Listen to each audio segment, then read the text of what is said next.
माझा नमस्कार. माझे नाव मृणाली आहे.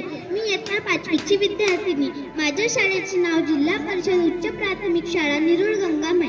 मी तुमच्या समोर प्रजासत्ताक दिन बद्दल 2 शब्द बोलणार आहे. जे देशासाठी लढले ते अमर हुतात्मे झाले. सोडिले सर्व घरदार, त्यागीला सुखी संसार. देशासाठी आपल्या जीवाची बाजी लावणाऱ्या असे हे थोर महान पुरुषांना वंदन करते आणि मी माझ्या भाषणाला सुरुवात करते. मित्रांनो, आज आपण प्रजासत्ताक दिन साजरा करण्यासाठी एकत्र जमलो आहोत. 26 जानेवारी 1949 रोजी आपल्या देशाने राज्यघटना स्वीकारली. डॉक्टर बाबासाहेब आंबेडकर यांनी राज्यघटना तयार केली. खरंच आजचा दिवस सोन्याचा दिवस आपण म्हणूनच म्हणतो. चला करूया संविधानाचा आदर. आज ज्यांनी दिला आपणास जगण्याचा शिकण्याचा अधिकार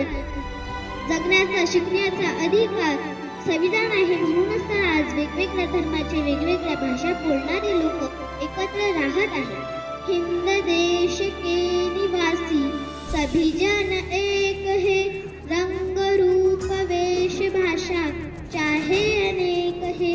शेवटी या तिरंगी ध्वजाला वंदन करीते आणि मी माझे भाषण तिथे संपविते.